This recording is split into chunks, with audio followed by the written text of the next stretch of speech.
Olá a todos, Shalom, que a paz de Deus seja com todos nós. No nosso vídeo de hoje, nós vamos meditar um pouco na carta do apóstolo Paulo aos Tessalonicenses, capítulo 5, versículos do 1 ao 11.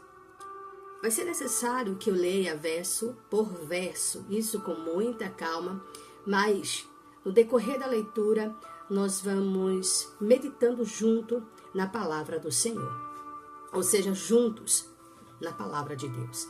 Então, eu quero desde já agradecer a você que está aqui nesse vídeo, e eu creio que pelo título você chegou aqui. Então, que o Senhor desde já te abençoe para a glória de Deus. Sou a pastora Cristiane Correia, dona do canal Mergulhando nas Escrituras Sagradas, onde o meu propósito aqui é poder trazer a palavra de Deus de um modo muito simples, uma exegese muito simplificada, com o objetivo de edificar a sua vida e trazer conhecimento para você. O Espírito de Deus, ele vem iluminando a nossa mente no nosso estudo de hoje. Então, quero agradecer desde já pela tua vida. Que Deus te abençoe em nome de Jesus. Vamos para a nossa leitura. 1 Tessalonicenses, capítulo 5, versículos do 1 ao 11. Olha o que diz a palavra de Deus. Mas acerca dos tempos e das estações, irmãos, não necessitais de que eu vos escreva, porque vós mesmos sabeis perfeitamente que o dia do Senhor virá como um ladrão de noite.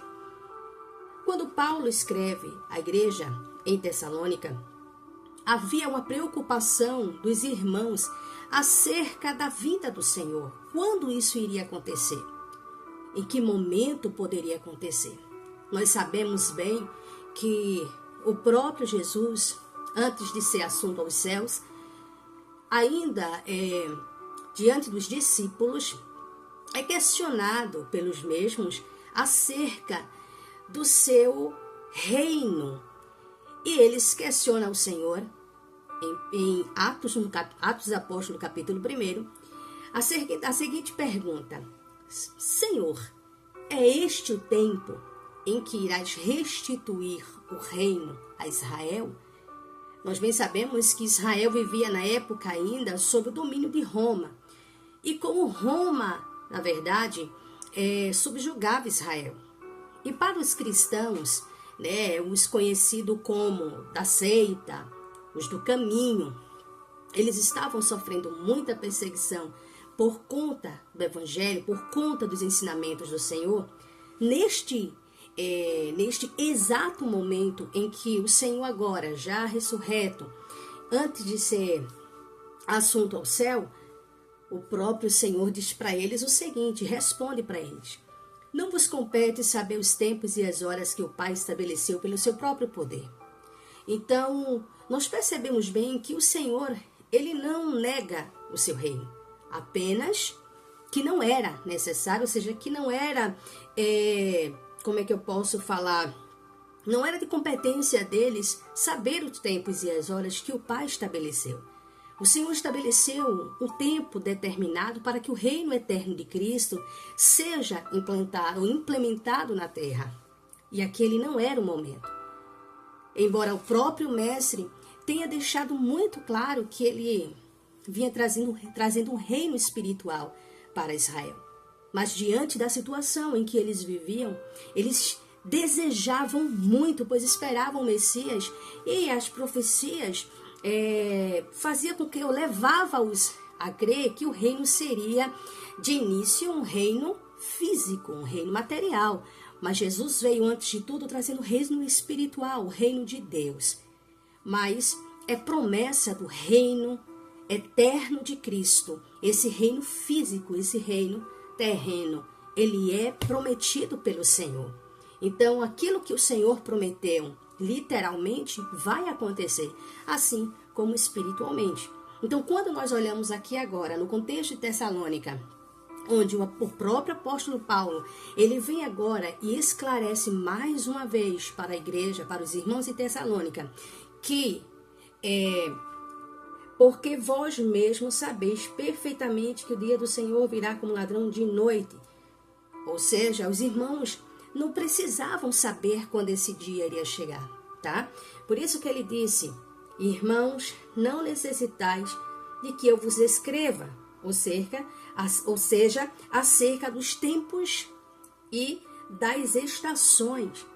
Então, assim, a gente percebe claramente aqui no texto que havia essa preocupação dos irmãos acerca do dia da vinda do Senhor. Qual é o cristão que nasceu de novo, que nasceu de Deus, que não anseie por este dia?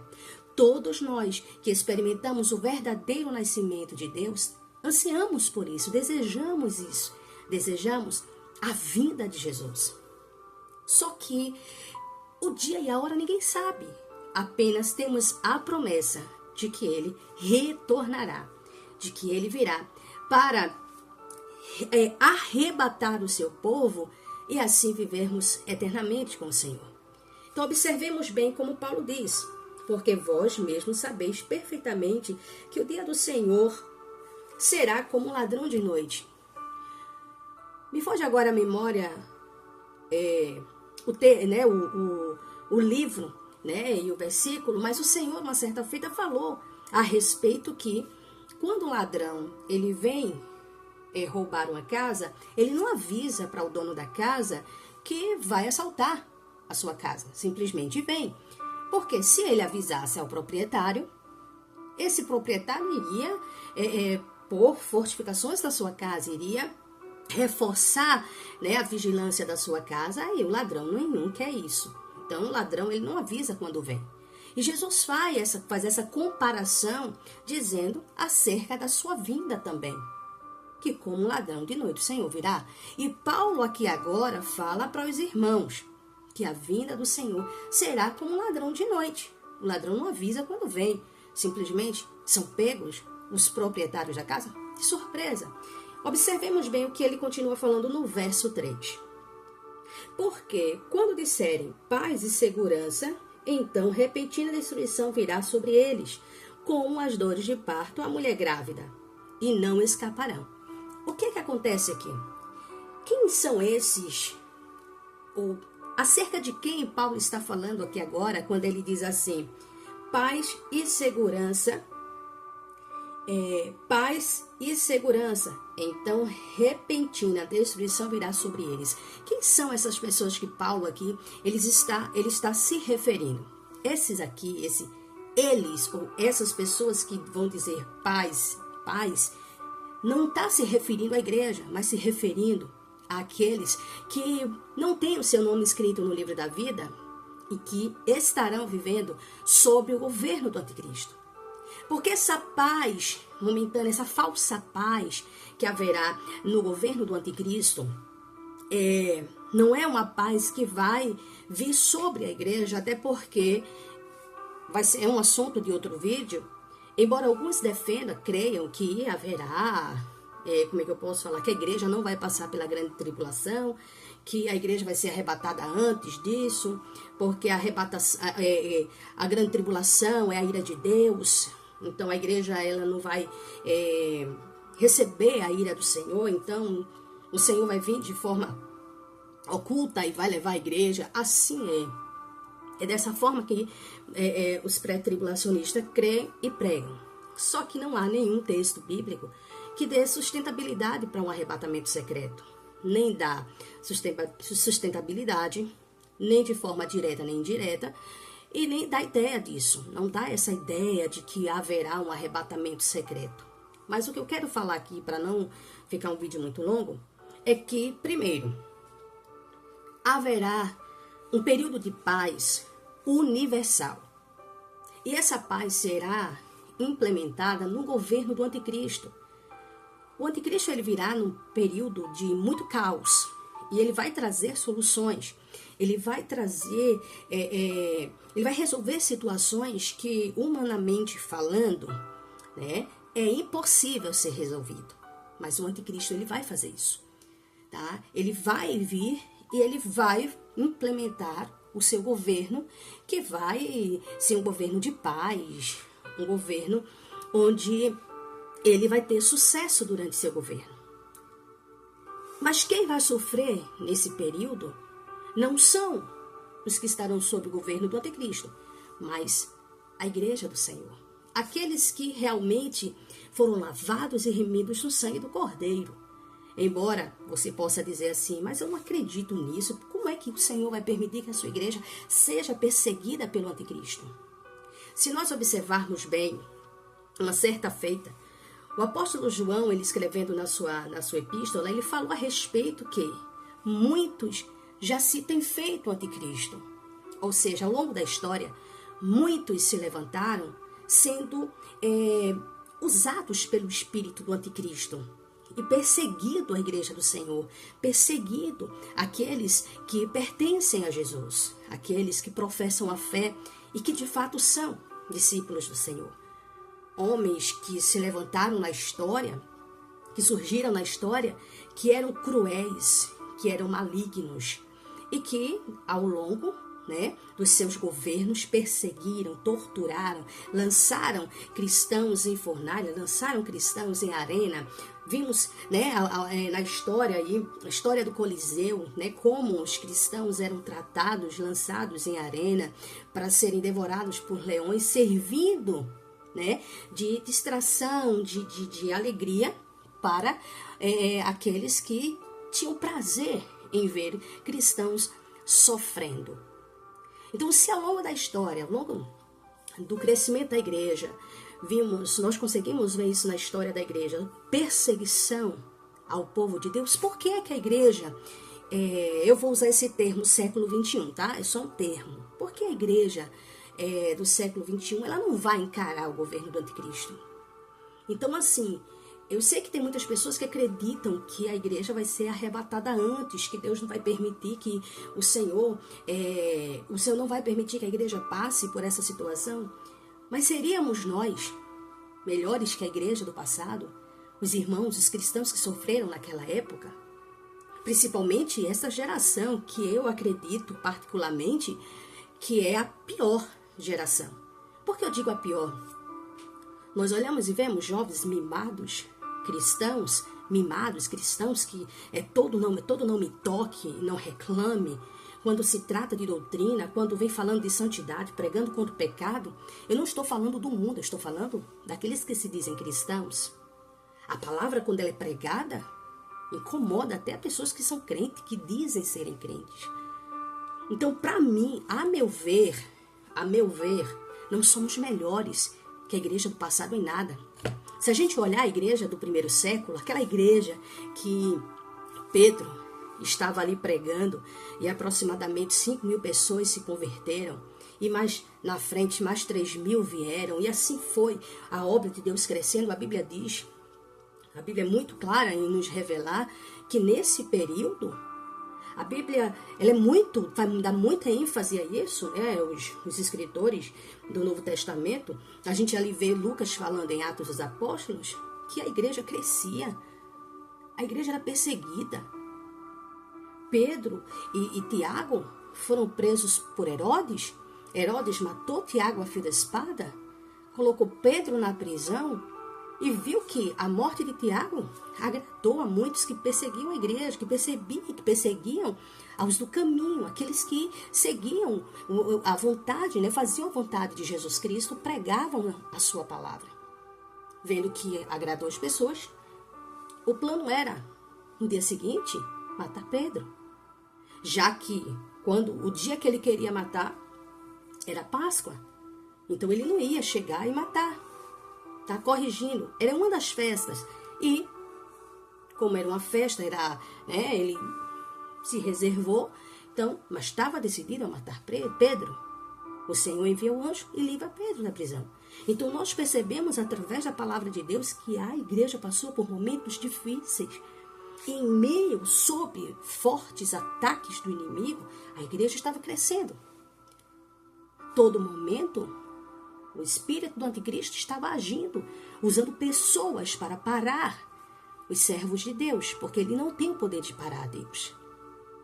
Então é preciso que nós entendamos o seguinte: a palavra de Deus não mente. Então, para quem, ou acerca de quem Paulo estava se referindo quando ele disse assim? Porque quando disserem paz e paz, então repentina destruição virá sobre eles. Ele estava se referindo àqueles que durante o governo do anticristo estarão sendo, vivendo essa falsa paz. A repentina destruição virá sobre eles, ou seja, a ira de Deus virá sobre eles. Existe um tempo determinado pelo Senhor, onde Satanás, ele será julgado. Ou, como disse o próprio Jesus, que o príncipe deste mundo já está julgado. O Senhor irá condenar o próprio maligno.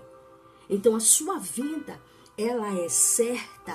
Existe um dia determinado pelo Senhor, onde tudo isto vai se cumprir. Então, mesmo sob a falsa paz, sobre aquela pregação de uma paz, enganosa, mentirosa, a igreja estará sofrendo perseguição. Por quê?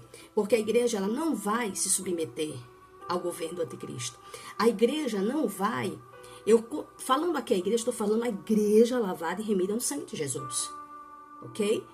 Lembra o que disse Jesus acerca dos falsos profetas? O Senhor disse que naquele dia muitos dirão: em teu nome preguei, em teu nome profetizei, em teu nome expulsei demônios.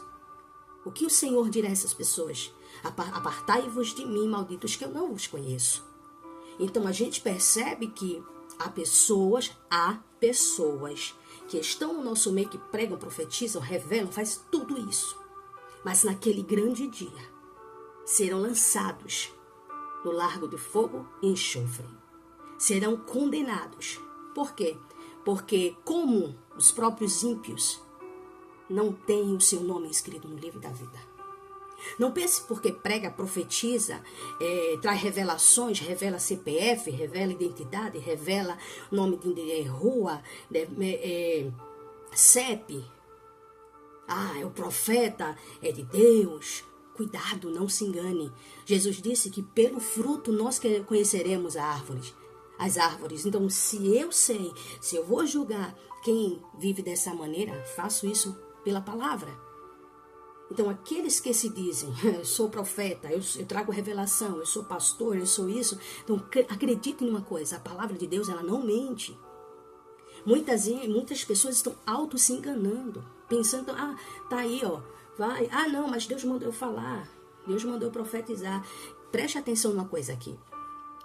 Tem pessoas que vão pregar a verdade, mas não vão vivê-la. Tem pessoas que vão profetizar pelo Espírito de Deus, mas não têm o Espírito de Deus. Tem pessoas que vão falar em línguas, mas acredite, preste atenção. Nem todos que falam em línguas estão no Senhor. Tem pessoas que vão trazer revelações, mas não tem o seu nome escrito no livro da vida. Um dos textos que me chama muito a atenção e que eu sempre procuro refletir e guardar para mim, quando aqueles 70 discípulos voltam da missão, eles dizem assim para o Senhor: Mestre, em teu nome, até os demônios se nos sujeitam. O Senhor, olhando para ele, disse assim: não vos alegreis porque se vos sujeitam os demônios, mas vos alegreis porque o vosso nome está escrito no livro da vida. Sabe o que o Senhor nos traz com esta fala? É que pregar, profetizar, expulsar demônio não se compara a ter um nome escrito no livro da vida. Tem pessoas que não têm aquela eloquência, tem aquelas pessoas que não têm aquela profundidade nas escrituras sagradas, tem pessoas que não têm visões, tem pessoas que não oram bonito, porque isso chama a atenção de muita gente. Tem gente que não canta bonito, mas acredite, tem um nome escrito no livro da vida e é isso que mais é importante. Uma pessoa que tem um nome escrito no livro da vida vai buscar viver da maneira que agrada a Deus, porque tem o Espírito de Deus. Então não pense que todo mundo que fala em língua, que profetiza, que prega, que recebeu óleo na cabeça, é ungido, tá cheio de Deus, porque já pensa logo que é cheio de Deus. Realmente é de Deus. Então a gente precisa ter muito cuidado com isso. Então, voltando aqui para nosso estudo aqui, aqueles que dirão paz, e repentina destruição virá sobre ele, está se referindo aos que estarão sob o governo do anticristo. Jesus virá, não é no momento de guerra, não é no momento de destruição. Jesus virá. Observe bem. Jesus virá trazendo juízo, trazendo repentina destruição sobre aqueles que estarão sob o governo do anticristo e sobre o próprio anticristo. Jesus virá quando nós menos esperarmos. Mas isto não acontecerá enquanto o anticristo não se revelar.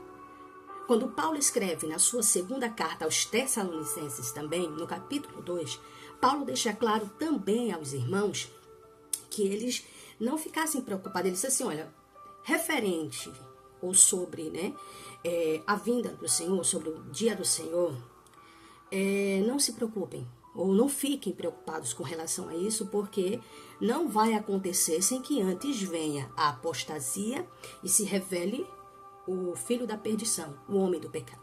Ele está se referindo ao anticristo. Então, Jesus não vai vir antes que o anticristo se revele. E isso pode ter certeza.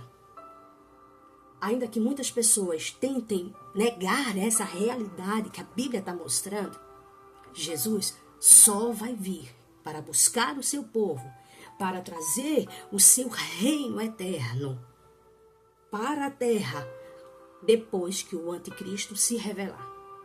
Eu me lembro que eu estava vendo um corte de um pastor, um dele pregando. Ele disse o seguinte, ele é pré-tribulacionista. Ele disse assim, olhem, se Jesus vem depois, ele disse assim, corrigindo, se a igreja vai passar pela grande tribulação, então a gente sabe o dia que o Senhor virá. Porque a tribulação é 7 anos. Bom, se a gente observar bem, a Bíblia não diz que serão 7 anos. Então, isso são interpretações diversas. Há diversas interpretações. Há interpretações que vão ao pé da letra falando que são 7 anos literalmente. Tem outras interpretações que não. Então, quando a gente olha e diz assim, vai ser 7 anos literalmente falando, independente, ainda que a gente olhe e saibamos quando vai terminar o fim, a tribulação. Isso aqui não é uma interpretação não, estou dizendo assim, seguindo essa linha aí do pregador. Independente, não sabemos o dia e a hora. Lembra quando Jesus falou a respeito, quando os discípulos no capítulo 24 de Mateus, eles perguntam a Jesus, vinham passando, saindo assim do templo, eles passando em frente ao templo, eles maravilhados com a construção do templo, o Senhor disse assim, não ficará pedra sobre pedra que não seja derribada. Isso chamou a atenção dos discípulos, eles ficaram refletindo sobre, tanto que, em particular, eles perguntam ao Senhor, mestre, quando se darão essas coisas? Ele pergunta sobre a destruição do templo, como o Senhor disse. Quando será a vinda do Senhor e qual o sinal da tua vinda? Ou, corrigindo, quando será o fim do mundo e o dia da tua vinda? Então, eles queriam saber, primeiro, quando iria acontecer a destruição de Jerusalém, ou do templo, corrigindo, quando o Senhor iria voltar e também o dia da sua vinda. Ou corrigindo aí, Deus dons, o dia da vinda do Senhor e também o fim de todas as coisas, o fim do mundo. Então o Senhor, ele começa falando a respeito dos sinais, ele fala a respeito de como iria acontecer mais ou menos a destruição do templo, a tribulação que iria vir aos judeus naquele período, e se cumpriu. Agora, e o dia da vinda do Senhor? O Senhor fala de sinais acerca, assim, sinais que antecedem a sua vinda. Mas ele deixou claro, não se deixem ser enganados. Por quê? Porque se levantará a nação contra a nação, e ele começa falando a respeito dos sinais, mas ele deixa claro dizendo o seguinte, ainda não é a minha vinda. Então, quando nós falamos, por exemplo, quando Jesus diz assim, ainda não é o fim, ainda não é o fim. Desde quando o mundo é mundo, a gente sabe que existem guerras, existem fome, existem doenças, existe tudo isso. Porém, o Senhor deixa claro que tudo isso ia acontecer. Claro que numa proporção muito maior. Mas que os discípulos, falando ali, né, os discípulos que servem para a igreja, ficassem atentos que era o seguinte, ainda não era o fim. Então, quando a gente percebe Jesus falando isso, a gente vê que ninguém sabe o dia nem a hora que ele vem. Então, o que é que eu devo fazer diante disso? Olha o que Paulo segue dizendo. O verso 4. Mas vós, irmãos, não estáis em trevas, para que aquele dia vos surpreenda como ladrão. Porque todos vós sois filhos da luz e filhos do dia. Nós não somos da noite nem das trevas. Portanto, não durmamos como fazem os outros, mas vigiemos e sejamos sóbrios. Porque os que se embebedam, embebedam-se de noite, mas nós, que somos do dia, sejamos sóbrios, vestindo-nos da couraça da fé e do amor, e por capacete a esperança da salvação. Observe bem o verso 9. Porque Deus não nos designou para a ira, mas para a aquisição da salvação por nosso Senhor Jesus Cristo. Observe bem, este verso aqui, especificamente o verso 9, é utilizado pelos pré-tribulacionistas para dizer que a igreja não passará pela grande tribulação. Mas você já parou para observar que não existe texto nenhum que traga que sustente essa doutrina? Por quê? Primeiro, eu quero trazer um exemplo aqui, isso aqui é só um exemplo. Lembra quando o Senhor enviou a 10ª praga no Egito, que foi a praga dos primogênitos? Observe bem que a casa que tinha o sangue do cordeiro, aquele espírito da morte, o anjo da morte, ele não entrava. Em meio às pragas que o Senhor enviou no Egito, quando Deus trouxe o seu juízo sobre o Egito, a sua ira, eu vou dizer, sobre o Egito, né? O que é que a gente percebe? A gente percebe o Senhor guardando o seu povo em meio à manifestação da sua ira sobre o Egito. Livrar da ira não significa especificamente tirar da situação, como alguns buscam interpretar, mas livrar na situação. Outro exemplo, quando os 3 jovens foram lançados na fornalha, não podia Deus impedir isto? Será que o Senhor não tinha o poder de chegar, peraí, não deixar eles irem? Sim, ele tinha o poder, mas não o fez. Simplesmente, os jovens foram lançados na fornalha e dentro da fornalha, o Senhor trouxe o livramento para eles. Mesmo dentro da fornalha, eles estavam guardados pelo Senhor. Daniel não foi livre da cova dos leões, mas na cova, lá dentro, o Senhor o guardou. Os hebreus não foram tirados do Egito antes das pragas, mas no meio da ira, quando o Senhor manifestou o seu juízo no Egito, o Senhor guardou os hebreus.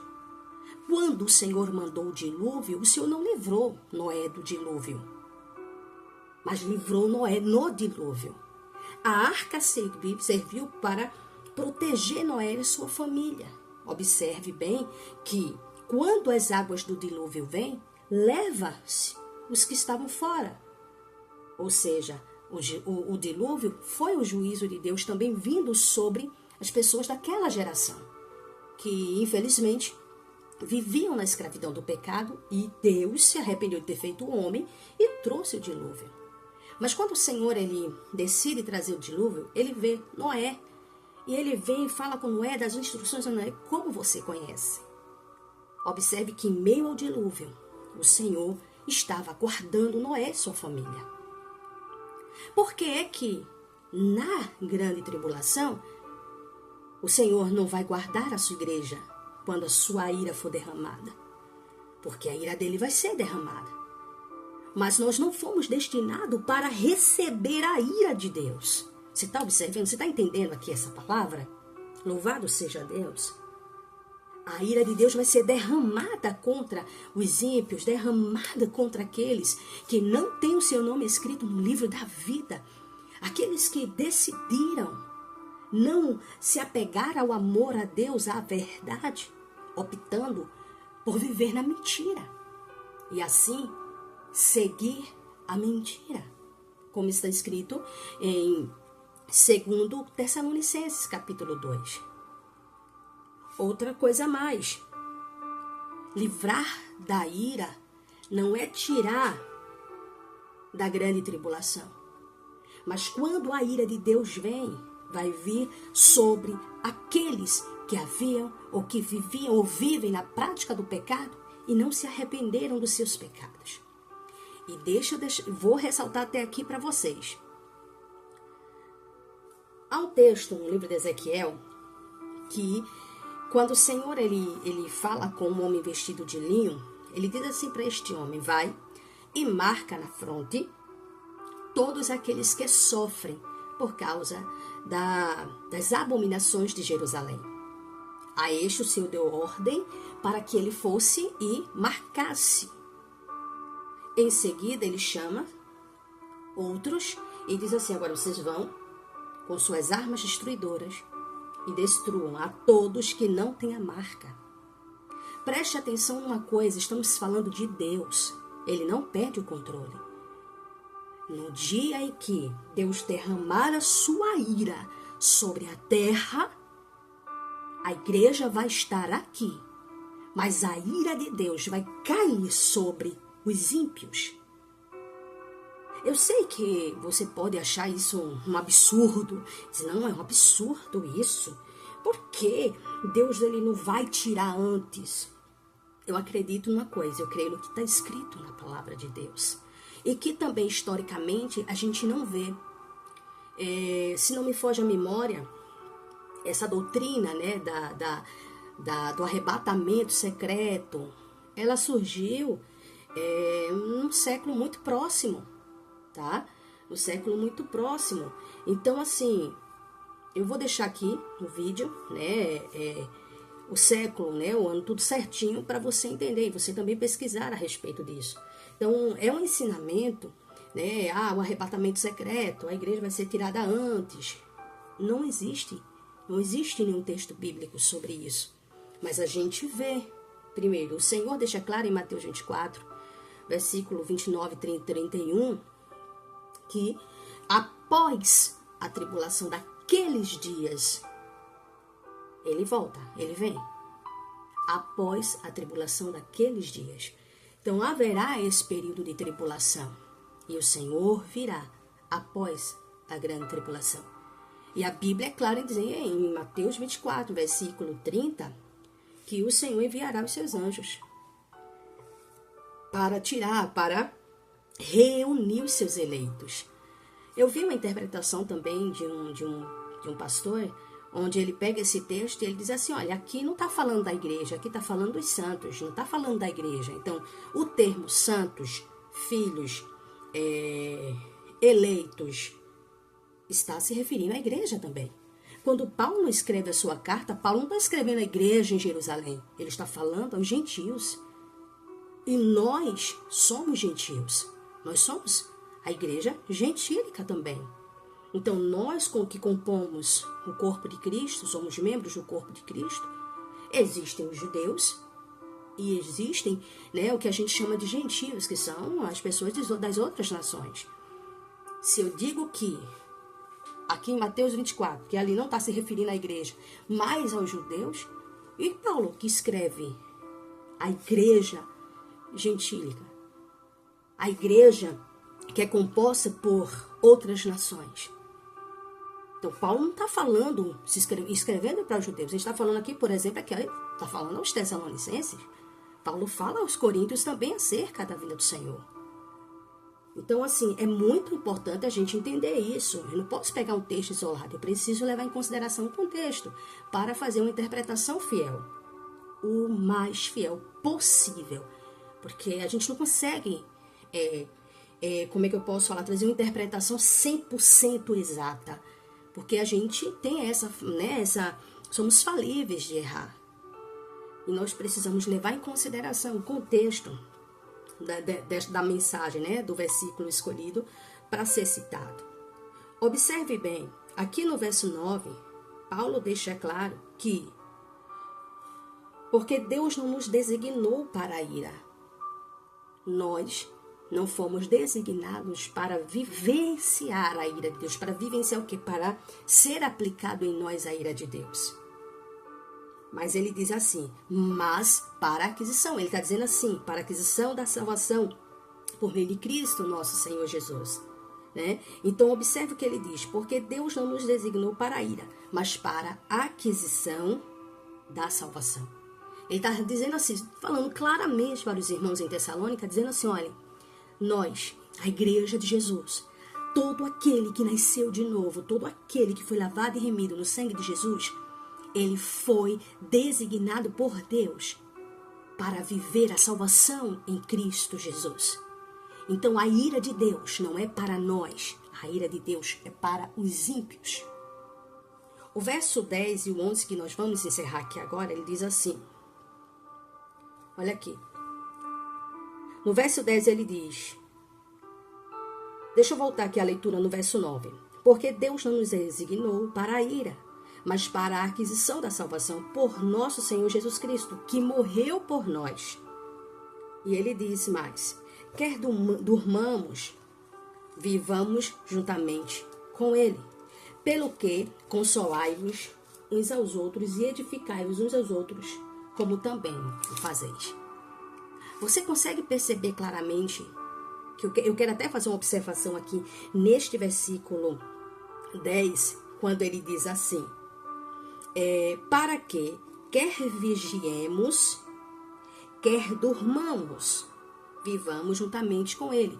Porque anteriormente, os versículos anteriores, ele fala da necessidade de vigiarmos, da necessidade da gente estar em cautela, a gente estar tendo cuidado, a gente tem que estar vigilante, porque a gente não pode dormir no ponto, a gente tem que estar atento. O que isto significa agora? Paulo está dizendo assim, olha, por estarmos nele, quer durmamos, quer não, nós estamos salvos nele. Deixa eu trazer um exemplo aqui. Lembra das virgens? Observe bem que na parábola das 10 virgens, todas elas dormiram. Você já percebeu isso? Vocês perceberam que as 10 virgens dormiram? Mas ao acordarem, só 5 tinham azeite? Então, independente, Paulo está deixando claro aqui, quer durmamos, quer vigiemos, vivamos juntamente com ele. Foi por isso que Cristo morreu. Preste atenção numa coisa, nós não conseguimos por nossas próprias forças. É impossível que nós viemos conseguir com o nosso próprio mérito, por nosso próprio mérito, alcançar isto. A gente não consegue estar vigilante por nós mesmos. Nós temos uma dependência de Deus tão grande, minha gente, mas tão grande, que se a gente parasse para perceber isso, para atentar a isso, a gente descansaria mais nele. Então, quero falar aqui para você, trazendo essa explicação desse texto, deixando claro os seguintes pontos. Primeiro, não temos que ficar preocupados quando é que vai acontecer e será que vai ser assim? Por quê? Porque, primeiro ponto, ele vai vir como um ladrão de noite. Ninguém sabe a hora que ele vai chegar, nem o dia que ele virá. Mas sabemos que ele vem. Segundo ponto, observemos bem que quando o governo do anticristo for estabelecido, haverá uma paz mundial. Uma paz mundial. E essa paz, ela vai ser desfeita quando Cristo vier. Quando eles disserem paz, paz, repentina destruição virá. Lembra quando, que me veio agora à memória, quando o rei estava festejando lá, agora esqueci o nome dele, vou colocar o nome aqui na tela. O rei estava festejando e de repente veio aquela mão misteriosa, né, ali. Tinha pego os utensílios da casa do Senhor e fez aquela festa, servindo lá. E uma mão misteriosa apareceu na parede, né? Escreveu umas letras lá, umas frases lá, que ele ficou muito perturbado, ficou preocupado, aquela angústia toda. e chamaram, né? Vamos trazer aqui alguém para interpretar essa escrita aí na parede. Aí trouxeram Daniel, que, se não me foge a memória, estava, né, sob forte pressão. E trouxeram Daniel, já bem avançado em idade, e Daniel começa agora a trazer a explicação daquela escrita na parede. E foi naquela noite em que o rei Ciro invade a Babilônia. De repente, ninguém sabia nada, nem sabiam e nem esperavam. Estavam muito bem, se banqueteando, bem felizes, quando de repente a Babilônia foi invadida por Ciro, e agora o reino da Babilônia rui, como Daniel havia profetizado. Então perceba bem que com a mesma coisa, quando no tempo mesmo de Noé, que casava, se dava-se em casamento, né, naquela festança toda, e o dilúvio veio. Eles não esperavam. A mesma coisa vai acontecer na vinda do Senhor. Então, essas pessoas estarão aqui, se banqueteando, festejando, paz, paz, paz, ninguém vai ver guerra, ninguém vai ver fome, alguém que vai trazer solução para tudo, para todas as coisas, todos os problemas serão resolvidos, a gente não vai ver latrocínio, a gente não vai ver nenhum tipo de crime, não vai saber nada, se tratando daqueles que estão sob o governo do Cristo. Entenda bem isso, porque nesse período a igreja estará sendo perseguida, porque ela não vai aceitar o governo do anticristo, não vai se submeter. Então, para eles, haverá paz. E eles terão paz, paz. E é nesse momento que a destruição virá sobre eles, quando eles menos esperarem. Terceiro ponto. Paulo, quando fala da gente vigiar, estejamos vigilantes, sóbrios, né? Estejamos atentos, acordados, né? E Paulo deixa claro que nós somos da luz, não somos das trevas, né? Nós somos da luz, nós somos do dia. E ele deixa claro o seguinte, que estejamos vigilantes, estejamos atentos. Mas ele acrescenta no verso 10, dizendo, para que, quer vigiemos, quer durmamos, vivamos juntamente com ele. Ele está dizendo assim, olhem, nós estamos em Deus. E Jesus morreu. Para quê? Para que nós venhamos viver com ele, independente. A gente vigie ou durmamos. Nós estamos nele. Então, que Deus em Cristo continue nos abençoando. E se houver alguma dúvida acerca do que eu falei aqui, pode ficar à vontade para deixar a sua questão aí nos comentários. Também, se você discorda, é um direito seu, ok? Que Deus abençoe a todos em nome de Jesus. E é um prazer ter sempre você aqui conosco. Que Deus te abençoe. Um beijo no coração. Shalom para todos.